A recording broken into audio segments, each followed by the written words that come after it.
No doutorado eu já dei uma virada de epistemologia, não é uma palavra que é academicamente chata. Não, uma palavra academicamente chata, mas a epistemologia nada mais é do que o ponto de vista a partir do qual você enuncia um discurso. Qual é o centro do seu discurso? De onde está partindo? É o tal do lugar de fala que a... de onde tá partindo o seu discurso, né? Eu falo isso pros meus alunos sempre. Eu tenho uns chavões que eles sempre repetem, porque é isso. Eu falo, todo pensamento, todo discurso é situado. Parte de uma experiência social, de um lugar, de uma visão de mundo, de premissas que eu tô adotando ali como verdadeiras.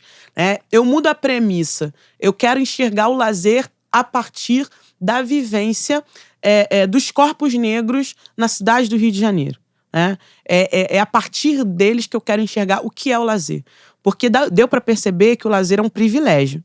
O lazer é um privilégio de classe, muito forte, mas o lazer é um privilégio de raça também. O lazer é recortado racialmente. Foi essa a questão que eu fui enfrentar no doutorado. O recorte de raça que o lazer tem também. E aí se abriu um mundo de coisas, que inclusive explicam aquilo que eu tava dizendo. Se abriu um leque, por exemplo, de perceber que não só hoje, mas numa linha de tempo no Brasil, a gente percebe uma política sempre presente de controle, restrição dos lazeres da população negra. Como, por exemplo, no Império, lei da vadiagem, proibição do samba, proibição da capoeira, na República, o Código Criminal já também reprimia a vadiagem. O que era a vadiagem? Era a população negra. Estar ali, era a população negra livre, liberta, nas ruas, dançando, produzindo o jongo, produzindo a capoeira, criando, existindo, sendo feliz. Isso passou a ser crime. Isso foi tipificado como crime. E a repressão depois ao samba. Aí traz para hoje a repressão ao funk. Sempre as tentativas de criminalização do funk. Tentativas de todo o movimento... Tá no baile funk, era todo mundo criminoso. Todo o movimento de criminalização da liberdade negra. Que o lazer, ele é liberdade, ele é vida. A gente vive numa política, e foi um conceito que eu utilizei muito, que é de necropolítica, A gente vive numa política de morte, que quer produzir, e não só, o Achille Mbembe falou disso, o Abdias Nascimento, que foi um grande intelectual, ativista negro, ele falou já isso no livro O Genocídio do Negro Brasileiro, que a gente vive numa sociedade que produz a nossa morte o tempo todo.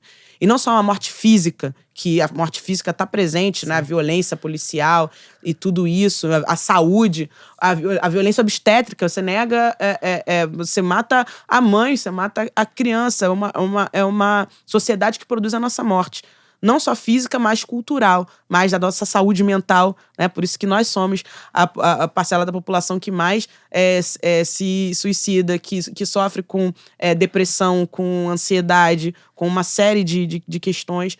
A gente vive numa sociedade que produz a nossa morte. E tudo aquilo que nega a nossa morte, tudo aquilo que vai na contramão da nossa morte é criminalizado. O nosso lazer, a nossa festa. Ou, quando não é criminalizado, é precarizado.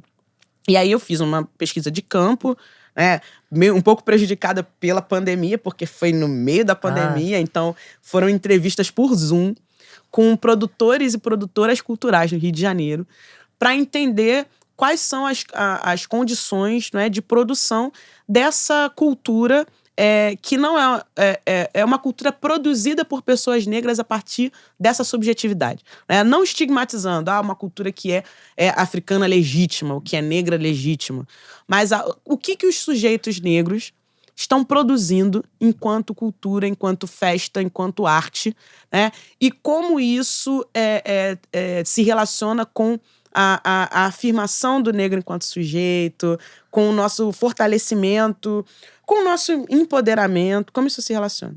E aí foi muito legal, assim, triste porque a gente percebe, né, as condições muito precárias, principalmente em termos de recursos, né? Recursos de financiamento público, financiamento particular, né? Da questão das dificuldades com os editais, das dificuldades de empresas investirem nesse conteúdo, né? Como eles tiram leite de pedra, fazem movimentos artísticos do próprio bolso, ou da própria dessas técnicas de criatividade, pega daqui, pega dali, improvisa, e percebendo como a nossa arte ela é potente, ela é muito potente. Senta direito, garota.